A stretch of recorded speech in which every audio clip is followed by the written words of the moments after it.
you were ill as a kid. Yeah. What do you mind talking about Not that at or all. not? Because Not at all. that's quite heavy. What's that about? What happened? Yeah, so I had leukemia when I was 4, I think 4 or 5. Yeah, so I missed like a bunch of school time. So like year 1 and year 2, I think, was pretty impacted.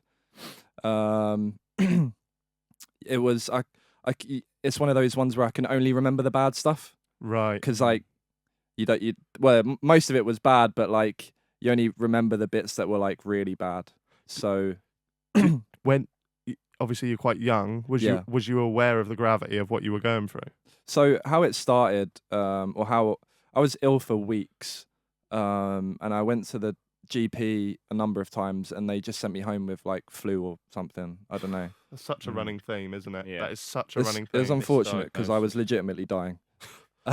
Mental. And then woke up. I was sleeping in my mum's bed one morning. One night, and I woke up at about 4 a.m. and I felt my face, and it was all like crusty and stuff, but it wasn't light enough outside, and I just like sticking to my pillow, and I was like, "What's going on here?" So I say, "Mum," she's facing the other way, and she's like, "What's up?" I was like, "I'm not feeling too well." She's like, "Just go back to sleep. We'll see how you feel in the morning." I think what I said there was probably turn around and have a look at what's going on over here. So about an hour and a half later, I think it was like 5:30, it gets a bit lighter outside. I like wake up and my hands are covered in blood. My face is bloody. The pillow is like red. And I was like, "Mum," and I think she could tell by the how my voice was. Turned immediately around and just like shocked that I was just covered in blood. So I can't remember the exact terms, or I think my platelets were low or something like that. Had to have numerous blood transfusions, platelets added to me and stuff. And yeah, got rushed to. My mum didn't have a phone. I was, again, not something that people really know about me, but I was very poor when I was younger. Right. From East London, lived in a council estate, and my mum didn't have a home phone, or she had a home phone but it didn't work. So shouted out on the balcony, we're like 3 floors up in Poplar somewhere. Shouted out to someone on the street so they could call the ambulance in the phone box, and then rushed to hospital in an ambulance, and I don't know, stayed in there for weeks, if not, I don't know, ages really. Yeah. And then I can just remember like all the bad things, like going for a lumbar puncture every 2 weeks, which is a needle stuck into your spine, the chemotherapy, some that I've read about now, and I'm like, oh shit. So that's decreased my life by a number of years and stuff. I don't know. And then like it completely killing all white blood cells, I think, in my body. So immune system was really low, and being like locked away for weeks on end, not being able to do anything or really touch anything because I'd just catch something and die. Wow. So yeah, I just really remember like the worst bits, and then touch wood, I've been really lucky to have been in remission since. I think it's called that. Well, not as in I know that's what it's called, but like, am I still in remission if it's been Yeah. 20 something years, 23 years? But yeah, it was a challenging period. It had a big toll on my mum. Dad dipped in and out when I was younger, and I think it's sculpted me to, I wouldn't change anything, I don't think.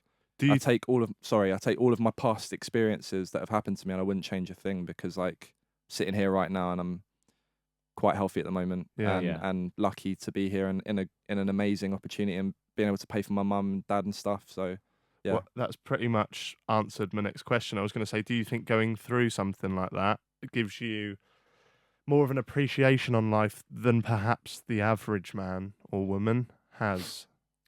I've never, before, like maybe the last year or two, when I say like I've been a bit in my mind a little bit, I've not really taken that much time to, I just like, I did that, I beat that, what's next? Right. And that's always kind of been my mentality.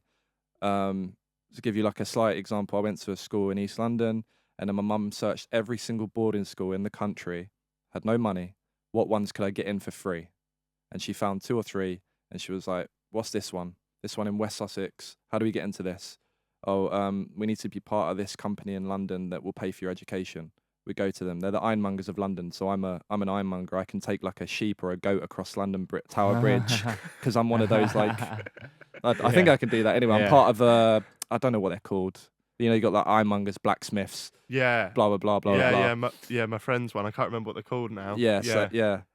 So No. she got me into. Masons, or is that what you're on about? Freemasons? Freemasons. Something like that? I feel like they might be one One of them. Right. Yeah.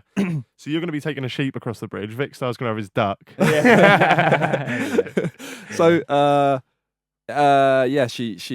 went in, I met some big scary men, and they liked me when I was 10, so they sponsored me, got into the boarding school. Do you know what I mean? So it's been like, Yeah. what's the challenge and how do I fix it? Like, and that's where I am now. It's like we're problem solvers as YouTubers, and I own a company as well. It's problem solving every single day, and I feel like a lot of this stuff when I was younger has sculpted me quite fully to be able to solve problems and hustle, basically. Yeah. Very That's respectable. a really good outlook. That's a Yeah. really good outlook. Fair enough. That was deep, but cheers Yeah, for sorry sharing. about that. No, Yeah, cheers for sharing that I story. thoroughly enjoyed that. Yeah, because it's a bit of an underdog story, really. You were dealt the shittest hands in life. I know. Oh, if I was born, 20 years earlier, then I would've potentially been game wouldn't be here or be there right now, Yeah, Yeah. fair which play. is scary.